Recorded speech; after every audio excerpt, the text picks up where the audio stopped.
Good morning, everyone. We will get started in just a couple of minutes. Thanks for joining us today.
Good morning, everyone, and welcome to the annual celebration of West Virginia Day, sponsored by the WVU Libraries and the West Virginia and Regional History Center.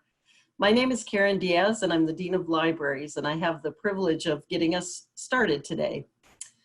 In 1861, as the United States became massively divided over the issue of slavery, leading to the American Civil War, the western regions of Virginia split with the eastern portion politically. On June 20th, 1863, the western region was admitted to the Union as a new separate state, initially planned to be called the State of Kanawha, but ultimately named West Virginia. Thus, we are here to celebrate the day we became a state.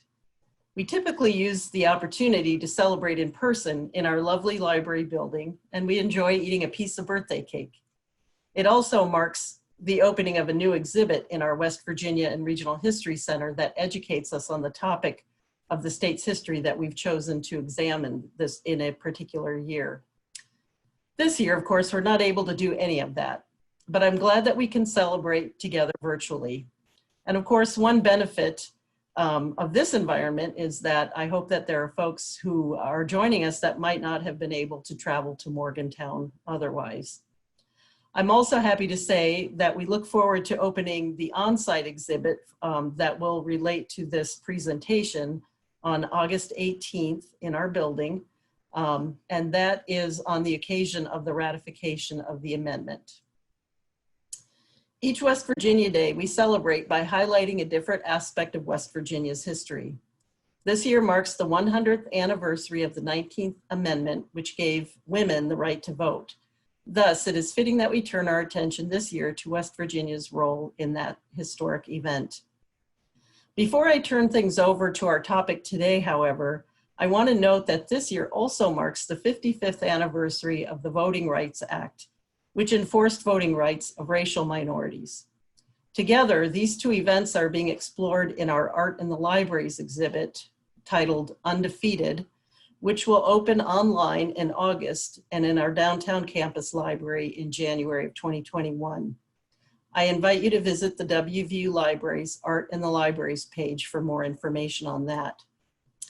And now I would like to turn the microphone over to Dr. John Cuthbert, the director of the West Virginia and Regional History Center, who will introduce our speaker.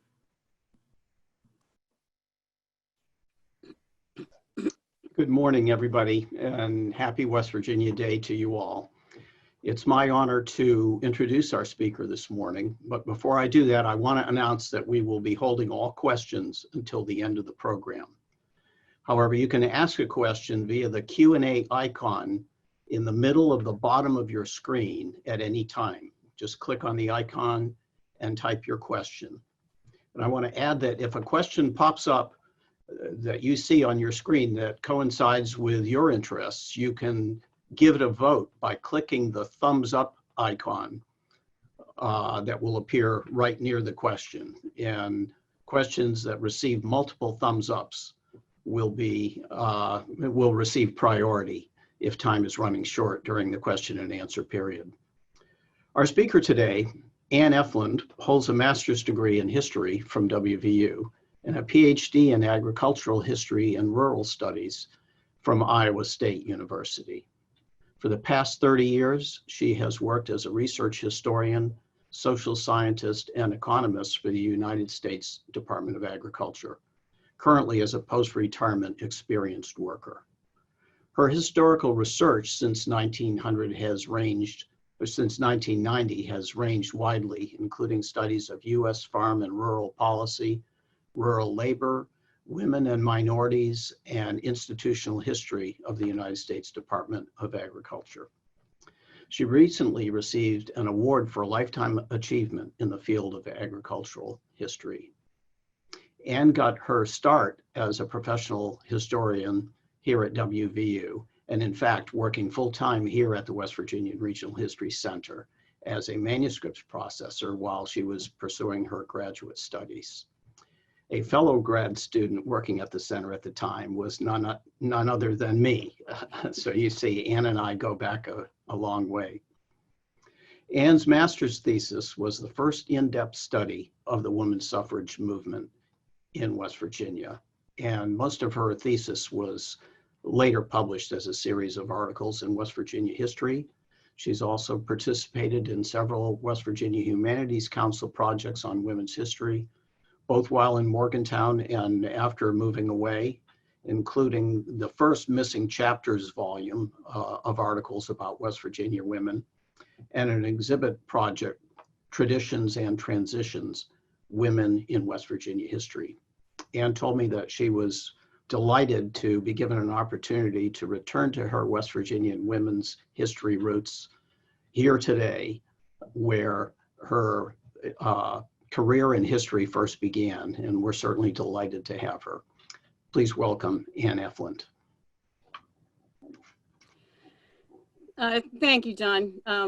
As I said, I really am delighted to have this opportunity to return to women's history, to West Virginia, and to the work I did many years ago now that has become current and of interest again because we are reaching this 100th anniversary point. As John described, since leaving WVU, I really have spent a good deal of time looking at rural and agricultural history, which is linked to what I did in West Virginia.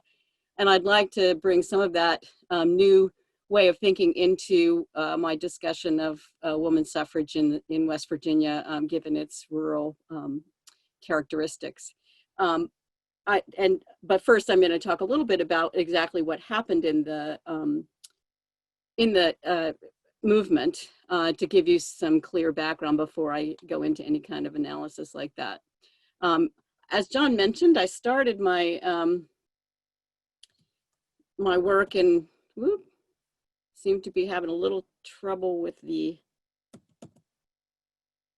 moving the slides. There we go. I started working on women's suffrage in a kind of roundabout way, and I just wanted to give a bit of a shout out to the West Virginia libraries, because that's West Virginia University Libraries where I began. I was working at the West Virginia and Regional History Collection, as we called it back then, and came across papers of a woman called Lena Lowe Yost, and that was my contribution to the first Missing Chapters. And while she was very important in the temperance movement, she also became a great leader in the suffrage movement, and that piqued my interest. I was part of a a women's history research group at the time, and those were pretty heady days for women's studies and women's history research. So it became a kind of natural fit for my master's work to focus on women, and in particular on the women's suffrage movement.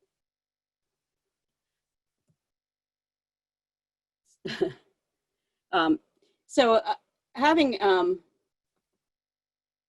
worked through the research for missing chapters, I came across a great many collections that had bits and pieces. It's a typical history project where you find great collections with bits and pieces of one part of the information, and then back through newspapers and journal records from the legislature, sources from out of state, sources from the West Virginia archives. So it was an investigative process, a bit tracking through what happened when and putting the pieces together. It hadn't been done before, and so it turned out to be a trickier project than I had imagined when I started, but I think that's normal for historical research. But let me just start by going through the chronology that I managed to put together through that research, some of which involved exciting interviews with women who had known those who were involved, and I'll talk a little bit more about that. Lena Lowe Yost, in fact, was one of those. Her cousin still lived in Fairmont, and had a wonderful interview with her, Virginia Brock Neptune, her name was. In any case, it turns out that the West Virginia suffrage movement started just about the same time that the suffrage movements were getting going in other states, and followed a pretty similar trajectory. The earliest evidence of interest was introduction of a resolution into the state Senate as early as 1867. Those were times when a couple of states, in fact, Colorado, or Wyoming rather, became a state with women's suffrage in 1869. And apparently Samuel Young's idea was that West Virginia as a new state might also bring women's suffrage in as part of its new state character. Of course, that wasn't accepted. It was never even voted on, but he brought it up again the next year. And then all traces of him and that project disappear from the historical record until about 1895, which is again a time when women's suffrage was becoming of interest around the country. There were a couple more states that started to come in with women's suffrage at that time: Colorado in 1893, Idaho and Utah in 1896. But most of these were related to statehood, which was not the case in West Virginia, and the momentum was less compelling. But 9 suffrage clubs were organized. We had the first West Virginia Suffrage Convention. Those occurred every couple of years for a while. The suffragists in Wheeling worked on trying to get women's suffrage into the city charter, many of which were being revised at that time, a progressive period. They worked with the Trades and Labor Assembly, but still had no luck getting anything through the legislature. There was an effort to try to get presidential women's suffrage. That was an idea that had come up to try to get a foot in the door on suffrage, to allow women to vote for president. In some respects, like people in Washington, D.C. do now, only vote for president and not for state representatives or congressmen, but that also failed. Just to give you an idea of where the strength of the movement was in the state, we can see these early, I hope you can see the top of this screen, but there were clubs in Wellsburg, Wheeling, Benwood, Moundsville, I believe. I can't see it on my screen, so I apologize for not being able to tell you exactly. Yeah, New Manchester and New Cumberland in Brooke and in Hancock County, and then Wellsburg, Wheeling, and Benwood, also in the Northern Panhandle, and a few in the North Central area: Mannington, Fairmont, Grafton, Clarksburg. These were all areas where there were concentrations of educated, professional women, married often to fairly successful professionals or business people, who may have had experience with the women's suffrage movement in other parts of the country before they came to West Virginia, and they began to organize in 1895. They continued to do, as I titled the previous slide, the legislators were scoffing at the effort, so there was not much interest in the legislature, but that began to change as we got into the 20th century. More work on city charters, much more majority in favor, although it still failed. Again, attention to the labor movement to try to get their interest in supporting women, with the argument that women would generally vote for protections for women and women workers and other workers. More suffrage resolutions repeatedly going through the legislature with more and more interest, more and more support, but still no success until about 1915, when even the governor was calling for including women's suffrage in a state referendum. Women, although there had been a kind of die-out period in the early 1900s where there's very little activity in the state, it started to pick up again around 1905 to 1910. And by the early teens, as was the case in other parts of the country, West Virginia women were more and more active, and West Virginia male politicians were more and more supportive. I mentioned Governor Hatfield had been supporting a referendum.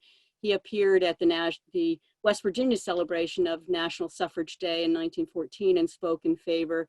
West Virginia suffragists went to the first suffrage parade after the founding of the National Women's Party, or Congressional Union at the time, that began to fight for a national amendment.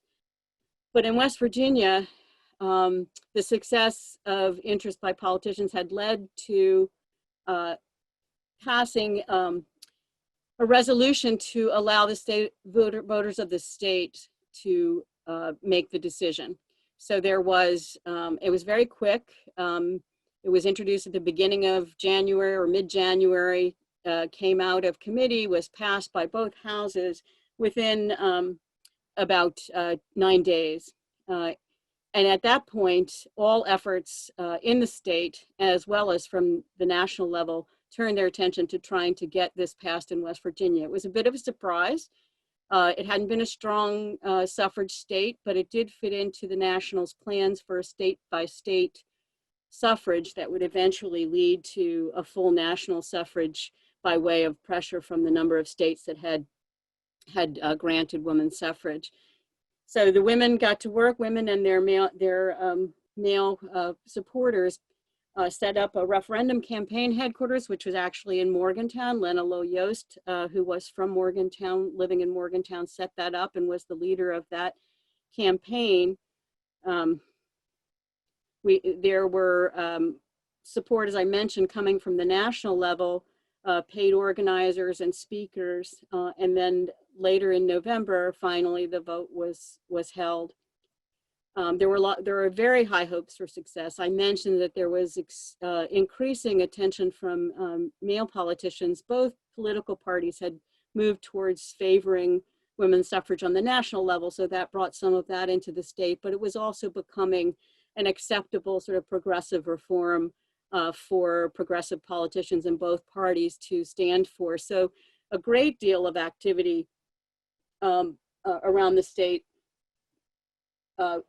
Along with the women leaders, there was a group of men who participated in what they called the flying squadron of speakers who would travel around the states to speak in favor of women's suffrage. There was certainly a larger number of speakers who were speaking in favor of suffrage than against suffrage during that time. So the expectations were very high that this would actually pass. There had been a plan to, as I said, the National Women's Suffrage Association had planned to take part as part of their state-by-state strategy. There were a number of other efforts going on at the same time in other states. Maine, both of the Dakotas, Oklahoma and others, and all were heavily supported with about $20,000 each, which at the time was quite a lot of money. West Virginia women had pledged to support with $20,000 and the national plan to support with $5,000. But in the end, the West Virginia women were not able to come up with that large a sum of money. In fact, that 2 years earlier, their full dues had been $60. So to come up with 5,000 was quite a lot more, but the national came through with the additional money, used it to pay for speakers and organizers to come through the state and help the West Virginia women themselves do the organizing. There had, as I mentioned, had been a very small number of clubs concentrated in particular areas of the state. So to reach the level of a successful vote on a referendum that would be statewide was going to take a lot more effort than those small clubs could provide. There had been new clubs in Charleston, in Morgantown, in Parkersburg, in new parts of the state that gave some help to and hope to the campaign. But for the most part, a lot of the legwork was being done by women coming in from the outside. So that as those organizers pointed out, the amount of money and the number of people that were brought in showed that the National Association considered West Virginia a key state to win in this plan of reaching all the states, and they put a lot of resources in. Carrie Chapman Catt, who was the president of the National Women's Suffrage Association, visited this. She spoke to the state Democratic Convention. A leader from Chicago spoke to the Republican convention in the state. Anna Howard Shaw, who's pictured in this slide, spoke 13 times with other state leaders throughout the year. A leader from New York, who was also a teacher, came to 3 weeks of Teachers Institutes. They brought in the national chairman of organization to help Lena Yost get the headquarters started. There was a woman from Iowa who came in and worked in West Virginia throughout the campaign, just lived in Morgantown and worked the office in downtown Morgantown with Yost. There were 28 paid organizers throughout the state who gathered together 400 different organizations in support of the referendum. So a great deal of work being done by the national level, who put a lot of stake in seeing a win here. Even at the end, the national chairman of publicity came in and made sure that all the right newspapers and speakers, et cetera, were being rallied towards the end. They also sent an organizer who worked directly with labor, which was always considered a high priority in the state. A lot of manufacturing and extractive industries, but particularly the manufacturing industries along the Ohio Valley and in the north central parts of the state were considered important to draw in. Unfortunately, after all that effort, which took most of a year, in fact, dedicated to this, in November, only 2 counties out of all 55 returned majorities in favor of suffrage. It was a huge shock to the suffragists themselves, having put this kind of energy from the national level and the state level, and the apparent support of so many state leaders, to find in the end, although it seemed an uphill battle in some respects, to have such a large majority against. It was the largest by far majority against suffrage in a referendum among all the 5 states that were, the 8 states that were undergoing referenda in the years around West Virginia's vote. 4 of those were successful, but of the 4 that failed, West Virginia was at the bottom. As you can see, there are only the 2 northern counties in the Northern Panhandle where the earliest suffrage clubs had started actually voted for suffrage, and of the places that had appeared to have strong organizing and strong support, Parkersburg, still only 45% in favor. Wheeling, Ohio County, less than that, only 43. Fairmont, where there'd been strong suffrage club for since the beginning, only 42%. Morgantown, a more recent organization, but the site of the university, women involved at the university had participated. They had had outside organizers working hard at the headquarters there, even still only 40%. And it goes down from there, areas of strong interest that had indicated a possibility of being able to bring in voters. We see that they are all showing less and less support as we go further south. So what happened? There was a variety of opinions after the loss. From the national level, Carrie Chapman Catt blamed their normal enemies, the liquor interests, and in particular, and that's one end of the range. There are a lot of explanations. At the other end, we find, though, Eleanor Raoul, who was one of the paid organizers, she worked in the Northern Panhandle, which in fact brought back a stronger support for suffrage than in other parts of the state. Even she, who was, and I'll speak more about her later, but even she, who was traveling around meeting with people, starting clubs, et cetera, she said, as you see on the screen, there's no getting around the fact that the state was woefully unprepared for a campaign. So even though it was important, even though there was leadership support, clearly there was not, at least from Raoul's perspective, enough organizing that had grown over many years to support this kind of activity. Let me talk a little bit about Carrie Chapman Catt's suggestion, which was a common one among suffragists, that the opposition for suffrage came from what they called the liquor interests, those who feared that women would vote for temperance, for prohibition.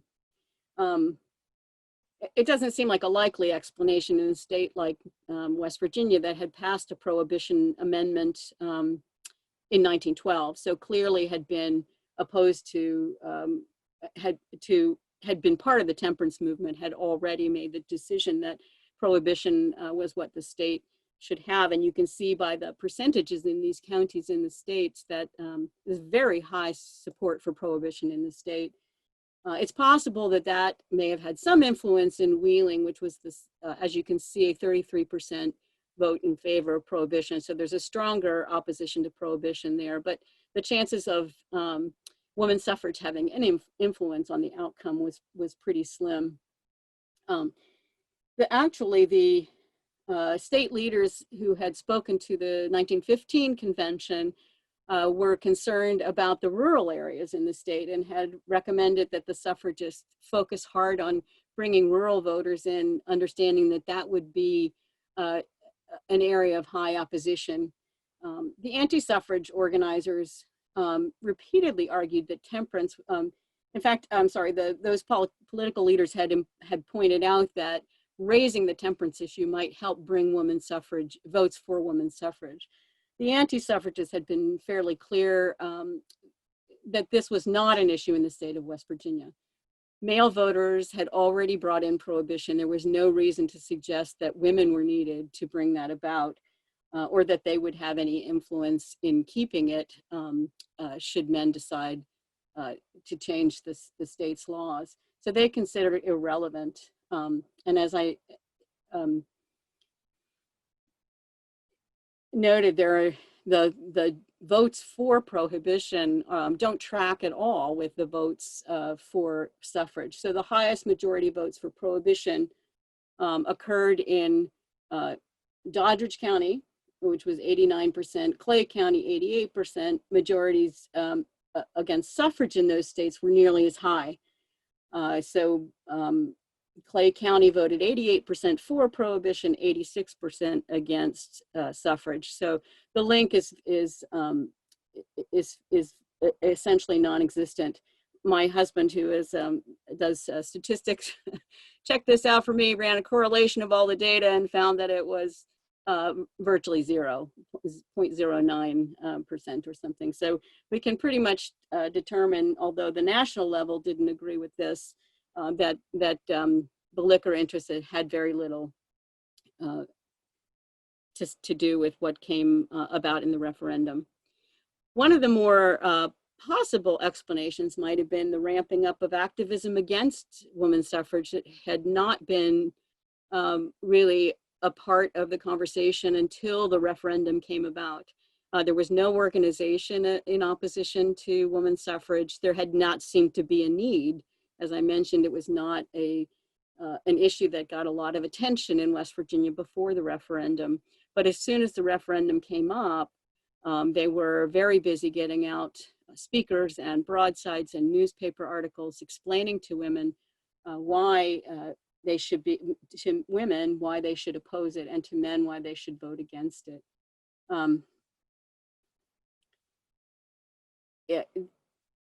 The reasons why, and these are, you can see a little bit on these broadsides, but of course they're hard to read on the screen.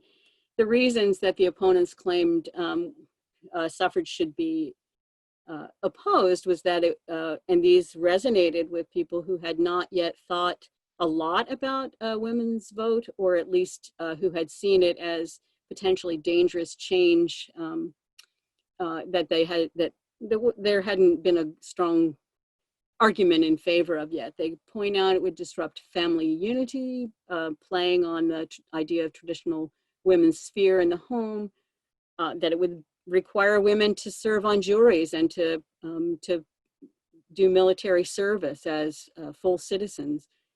They saw it as a radical experiment. It got linked with socialists and feminists who were just as bad at the time. A real worry at a moment when the Russian Revolution had just occurred. There were socialists, strong socialists in other parts of the world, and a lot of fear of socialists and communists in the United States at that time. They also did calculations that took the number of women who belonged to suffrage associations and calculated what share they were of the total women's population, and determined that by far the majority of women did not want to vote. And so this would be unfair to them by foisting a duty of citizenship on them that they didn't want.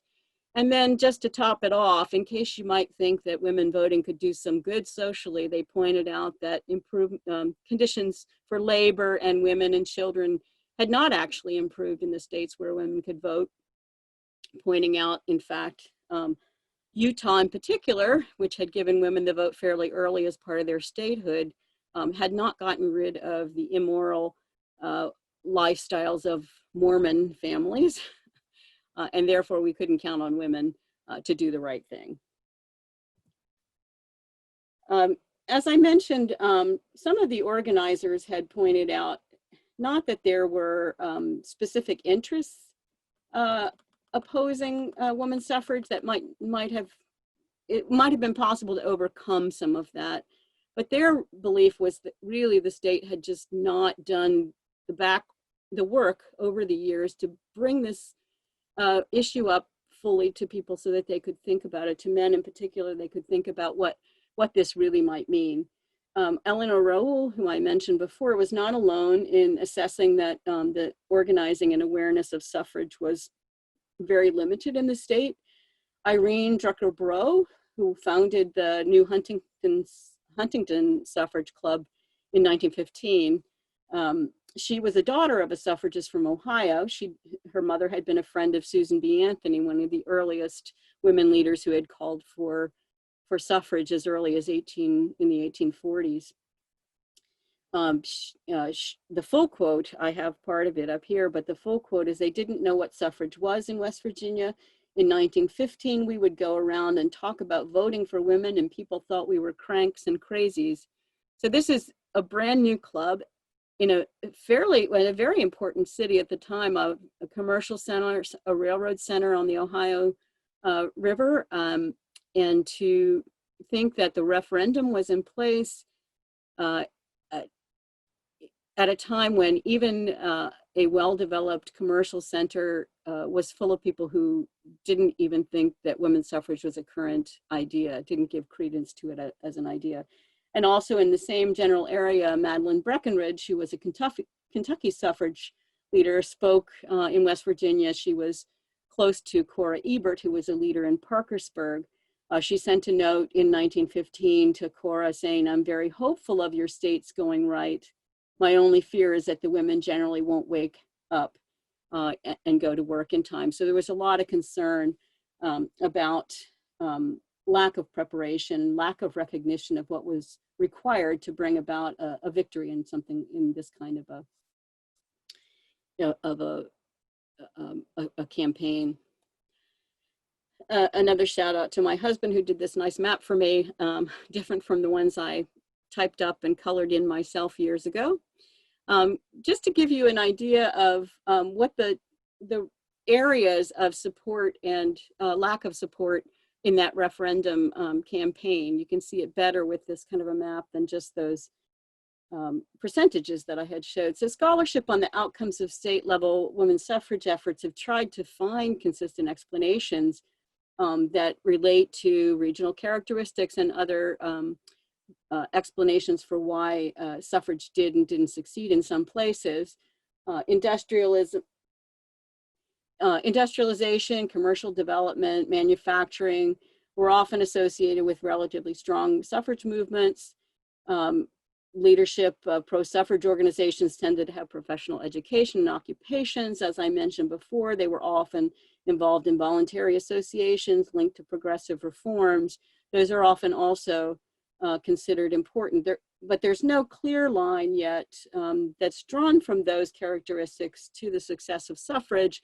Those women and men of those types and places also opposed suffrage in many cases. So my own analysis some years ago in my thesis was that West Virginia's complex regional makeup combines areas like that industrial and prosperous farming character of the Ohio River Valley, the mixed farming in the Western Maryland, Western Virginia, but also tied to Southern sympathies from not too far back at that point in time.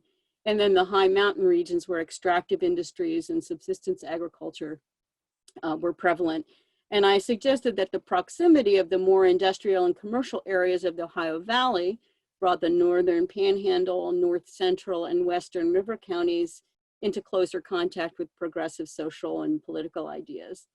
And that may account for why those areas provided the greatest support, and that the interior and eastern counties, in contrast, remained isolated or more closely oriented to traditional Southern and conservative ideologies, religious ideologies, views of women's sphere in particular. This simplified map that my husband recently did for me, though, supports that to some extent. But I think, and this is where I want to bring in a little bit of what I've been thinking about in terms of rural history, is, and this is in some respects a plea for further investigation of women's suffrage in places like West Virginia, other rural areas, that the small towns, what we call small towns, may be different in our current view of them. Places like Fairmont and Wheeling, which I was calling urban areas, really were large centers at the time, but there were other places that may have served in that kind of a capacity with a leadership who matched that kind of progressive ideal in place in other parts of the state. And you can see that there are that idea of having this sort of Southern sympathies along the Valley of Virginia area on the far east appears to be the case, and in some of those interior mountain counties there. But throughout the rest of the state, again, yes, the north, the central, the northern panhandle clearly are areas of strength, and along the the Ohio River Valley, but we see a lot of variety in that interior area. So it's not clear to me that we understand exactly what is rural and what is small town and what kind of leadership might exist in those places, so that it may be that what looks like a tiny town in an interior county without a lot of development could function in the same way as a center like Fairmont in another part of the state in terms of the leadership and views about things like suffrage, and carry along more of the vote in favor of suffrage than might be expected in a place in one of those interior counties. But I don't want to spend too much time on that because I don't want to run out of time for questions. So I'll just leave that out there for anybody who might be looking for interesting research projects. And of course, I'd be happy to talk to anybody about, we've been having this conversation with a friend in Iowa and a friend in Maine about looking more into what are the characteristics of these rural and small town areas in these states, and are we missing something important about why some of those places may have supported suffrage when we would have expected that not to be the case. Just to add some credence to that interpretation, I'll go back to Eleanor Rowell. She was about 18 years old from Atlanta, Georgia, the daughter of an active suffragist who was hired by the national organization to do organizing in Georgia and then in New Jersey. And then when West Virginia became a high priority, she was considered quite experienced and she had some Southern roots. And so they thought that might be useful in West Virginia. They sent her to the Northern Panhandle. She traveled in other parts of the state as well. She left a whole collection of letters to her sister and her mother that are in a collection under her name at Emory University in Atlanta. And I was able to read those, and they're full of interesting anecdotes. But just to share with you some of her views about this, maybe the rural areas were less so-called at the time backward than the organizers expected, and that they might have done well to spend more time, and where more time was spent with rural people, they were more successful than expected. So she says she's on a trip to Preston County where she says, today we're hanging around in this little town of some 300 souls waiting for the mail to go out to a place 10 miles off, which is little more than a crossroads, and where we will speak tonight. Clearly the effort was trying to get way out into the countryside. With the mail, as you know, is the cheapest way to travel. The next, we will join the mailman again and go a little further into the backwoods. We are hard after the farmers' votes and think we will get them in this country, in this county. This is over in Preston County on the far eastern side. But as she had another interesting anecdote, and she said several times about, as the quote on the slide says, since she left Wheeling, she's found more interest. She was very discouraged about the amount of activity and interest in Wheeling, and more encouraged about what the rural districts were capable of. And in fact, she was the organizer in those two counties, Brooke and Hancock, that actually did vote in favor of suffrage. A great West Virginia story, though, that was in those letters, and I just have to read this because it's a fun anecdote that I think most of us who've lived in West Virginia will recognize. She says, alas, I had not reckoned upon the natives calling a mountain a hill, and before long I discovered the hill was a mile long and such a road as you could not possibly picture, ditches, holes, stones, or rather boulders, etc. I had noticed when I left the village that there seemed to be quite a little admiration manifest when I announced I was going, and I was beginning to discern why. She had use of a car that had been provided to her by the Georgia suffrage group that her mother and sister were involved in. Even if I could turn back, I would have hesitated to do so because they would surely, with their usual logic, have said I should not vote, whereas if I made it, I knew it would be a feather in my cap. Afterwards, I learned that I had an audience at the bottom, and one old man was waving his hands and shouting, if she makes it, I sure will vote for her. My only comfort for the trip was that I knew I had clinched for good some votes. The countryside knew I was no city parasite. So enough of the referendum. Let's move on to the final vote for the ratification, which interestingly happens only a few years after this devastating defeat on the referendum. But the suffragists got back to work. I think in the advertising for this talk, you saw this map, which shows the state of suffrage in 1917. And at the time, the congressional delegation was moving more and more towards supporting suffrage, in part because of the movement of the national political parties in that direction. Progressive Republicans had been supporting it for some time. Democrats also, making an effort to show themselves as progressive, fell in line behind suffrage sometime in the mid-teens.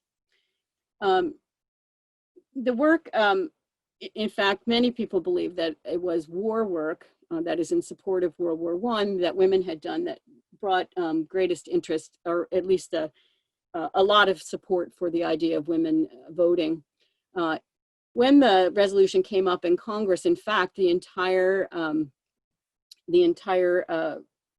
delegation voted in favor of it. And just as a contrast between the 1915 and 1920 support, let me stop for a second. I realize I'm going on a little bit long, so I'm getting more concerned about making certain points before I stop. But the House, as I said, the House and Senate delegations from West Virginia all supported the passage of the amendment, including, and I wanted to point out, Davis Elkins, who was the son of Stephen B. Elkins, who had adamantly opposed suffrage throughout his life until 1911, and his wife, Hallie Davis Elkins, whose picture I had showed earlier as one of the leaders in opposition to anti-suffrage, was Davis Elkins' mother. And so Davis Elkins had left the family tradition of opposing women's suffrage and voted for it in Congress. So once it passed Congress, it has to get ratified by all of the states, and some went very quickly.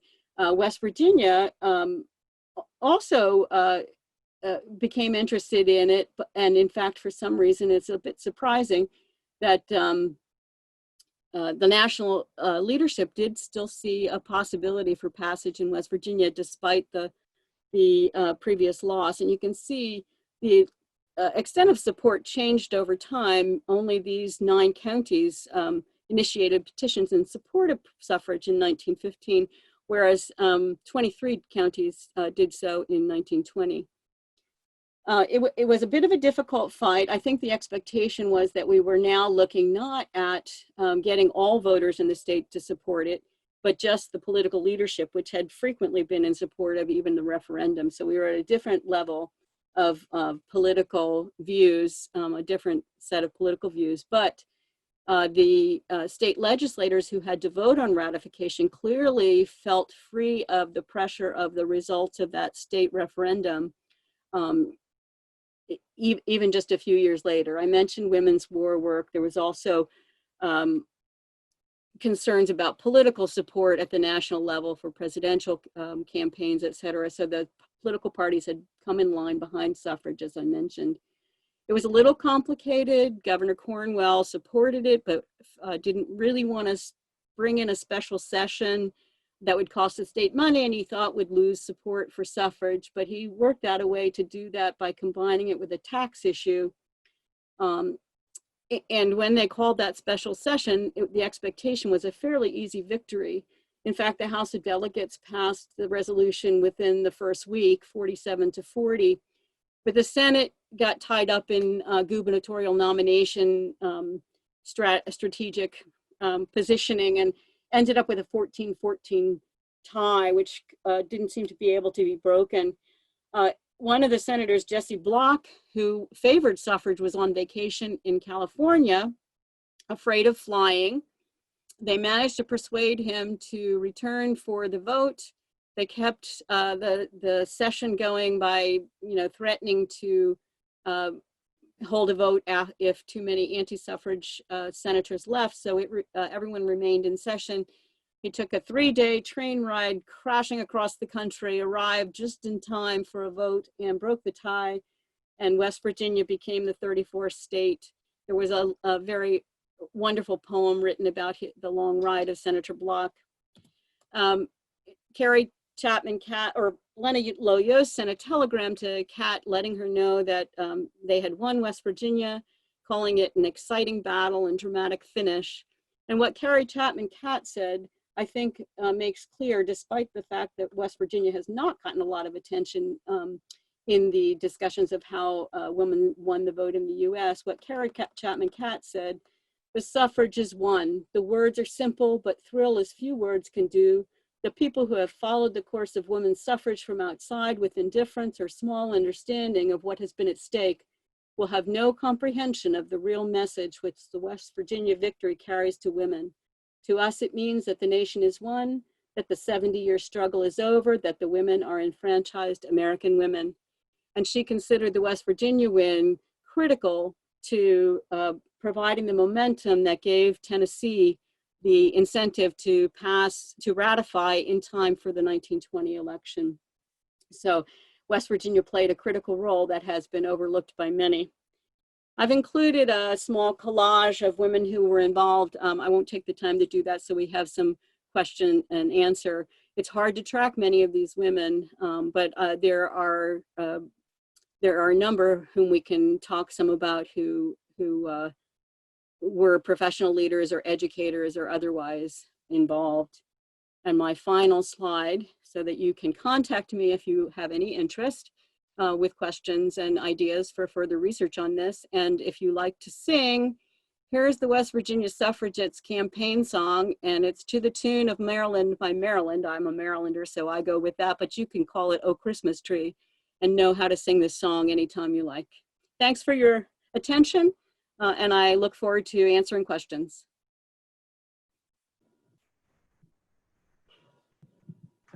Good morning, everybody. I'm going to moderate the questions. We have a few in there. Thank you so much. So Anne, our first question goes back to the beginning of the presentation when you sort of showed the timeline and showed some of the early introduction of suffrage. It was maybe surprisingly earlier than what we thought. The first question says, what parts of West Virginia did the early introducers of suffrage legislation come from? That's a very good question. It's hard to trace some of them, and I confess I didn't have the biographical directories for these. But they did tend to come from those areas like Fairmont, just where, in fact, where these suffrage clubs were. I believe Samuel Young was from Marion County or Harrison County. Is that Grafton? Taylor County is Grafton. So I think that was where he was from. Whoever's asked that question, if you want to email that to me, I can actually go back through the details of my thesis and pull out those locations. I didn't put them in my notes, I'm afraid. But they did tend to come from those areas. Although there are a couple, I can say, I do recall a couple that came from more interior counties that were a little bit of a surprise. And again, that, tracks with my idea that some of the towns in those interior counties were more important sort of commercial and centers of ideas and professional people than we sometimes give them credit for. Okay, thank you. So the second question, you mentioned you had her photo, and then you mentioned her a little later in the presentation, but it's about Mrs. Stephen B. Elkins, the wife of Senator Elkins. And the question is, did her views, do we know, did they reflect her actual views, or she really reflecting her husband's views? Yeah. It says, did Mrs. Stephen B. Elkins, wife of Senator Elkins, reflect her husband's views on suffrage when she came out against it, or was she actually against suffrage? Yeah. Well, I mean, there was her compatriot, Carrie Watson Fleming, who was also married to a powerful coal and gas industrialist in Fairmont. She was a daughter of the Watson family and married to Arthur Fleming. I have not seen any of their own papers that would reflect their views on things. They clearly had, some national standing, being the wives of well-known, well, Stephen Elkins was a senator who was clearly opposed to suffrage. In fact, he came back specifically to make sure that a vote wasn't taken in the early 1900s, one of the early legislative resolutions. So it's hard to separate them out, but it's also easy to imagine that women in her position would either accept or recognize their role as part of the family to represent. But she's also the daughter of Henry Davis, who was a strong opponent of suffrage. So just like with Carrie Watson, there's sort of a daughter and wife component to it. And she was willing to represent the National Association. It's hard to imagine if she had views of her own in favor of suffrage that she would have stepped into that job. But again, I don't know for sure what she personally thought. It's very hard to tease these out. But again, another case of more research by someone who has the opportunity to look into a broader set of papers might bring some information. I did mention Davis Elkins, her son, voted for suffrage when he was in the Congress as a U.S. Senator from West Virginia. So does that mean that he defied his mother, who was at that very time the vice president, or maybe they had conversations that would reveal things that would be interesting to know? Yeah, I thought that same thing, that she must have been flexible enough that he felt that he could come out with that position. So yeah, flexible, or who knows what their relationship was. yeah, it's true too. And so that's a hunt for any records that might document her too. Yeah. So our next question asks, you actually had his photo on the screen. It says, have you looked into Governor Cornwell and support for suffrage in the Eastern Panhandle and his role in the passage of suffrage? Do you want to expand more on Governor Cornwell's role? Yeah, I have not looked into him in particular. Again, here's a nice research topic.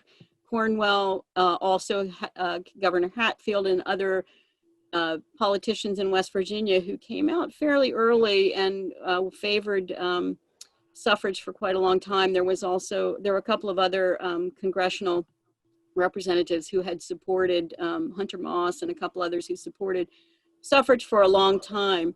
So I don't know anything about his activities in the Eastern Panhandle, but he's certainly critical to the ratification because the amendment came up at a time when the legislature was not in session. So it required bringing this up in a special session, which he managed to organize around, as I mentioned, a tax issue that had to be dealt with. But it was already the second special session, which meant additional cost.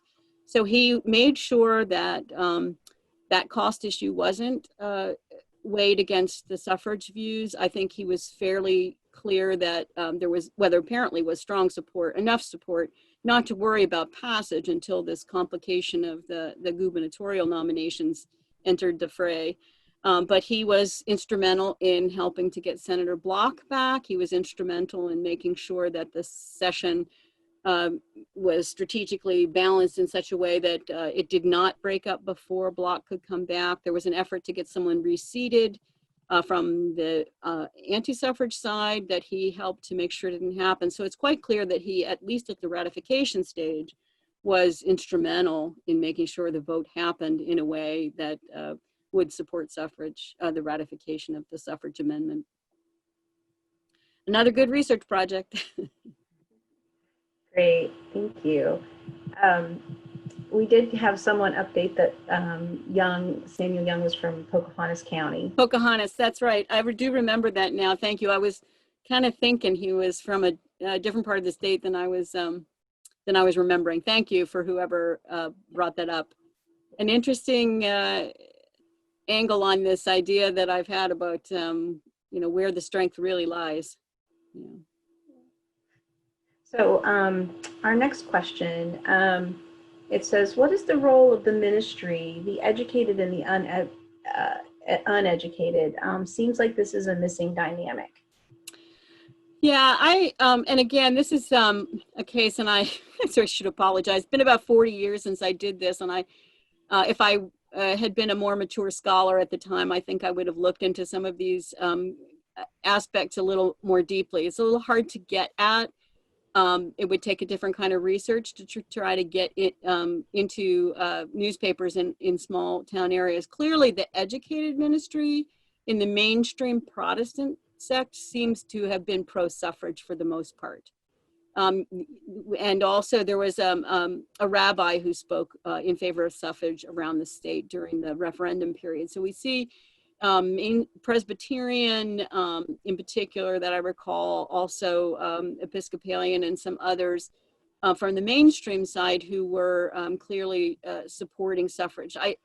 I don't recall seeing, and there's not a lot of detail about speakers against suffrage. They mostly were using women from outside the state and political leaders, but that I saw in the newspaper coverage and and other sources that I was able to use. So, but the general consensus among those who look at the suffrage movement is that on the more fundamentalist side, the more traditional, say, Southern Baptist and others, there would have been a stronger connection to these ideas of women's sphere, not disrupting the social fabric. And there's a lot of belief that that is a strong reason why men in more rural areas in particular would not have supported suffrage. So, but again, another good research project to be looking deeply into that side of it, because clearly the religious ideology was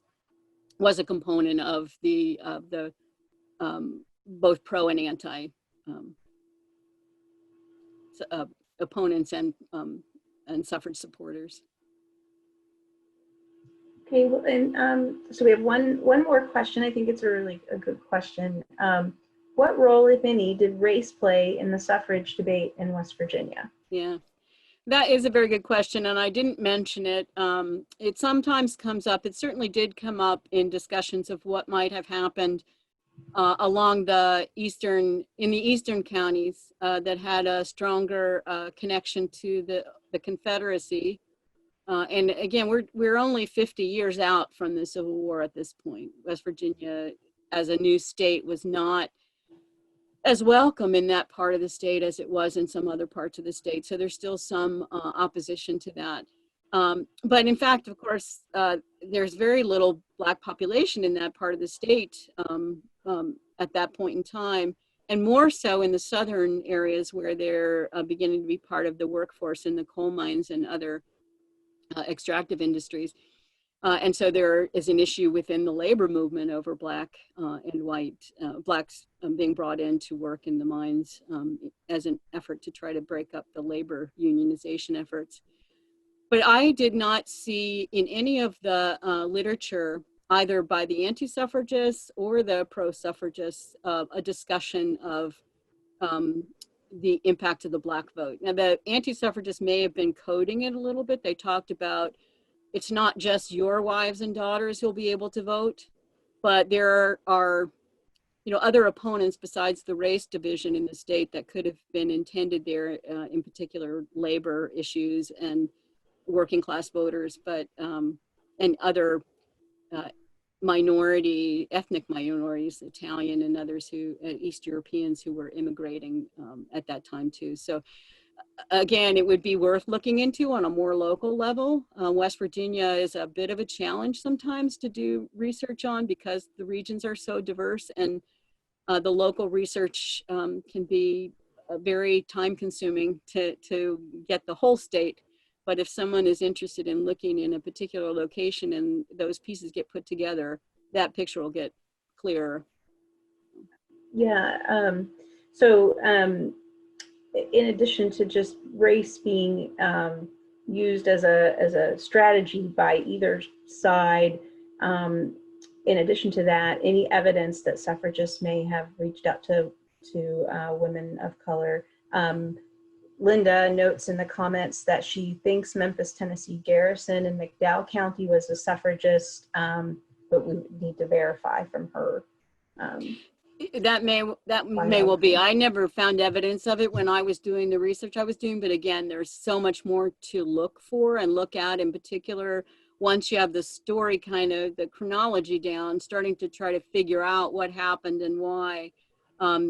It didn't appear in the newspapers that I was looking into, and I wasn't able to do research in all of those localities, but that would be a really interesting discovery.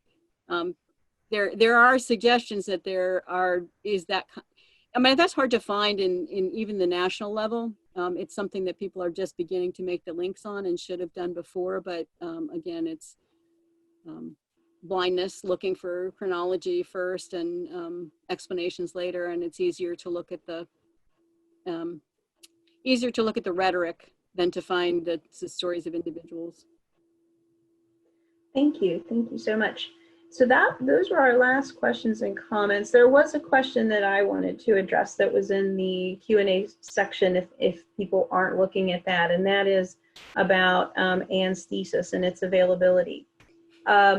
It is available through the WVU Library's website. It's part of our institutional repository, so you can download a digital copy, and the link is in the Q&A box right now if you don't have it. So we do have access to Anne's research, and we have a nice thank you from Linda in there, and it is true. So few realize that the West Virginia's role in the passage of suffrage for the entire nation. So thank you, Anne, so much for enlightening us and speaking with us this morning. It's great to see the primary sources that are in your presentation. Thanks to everybody who attended. I do think we plan to put this on our website at some time in the future, and so you'll be able to catch it again if you'd like to. So thanks, and happy West Virginia Day, and have a great rest of your day. Thanks, everyone. Thank you, Laurie.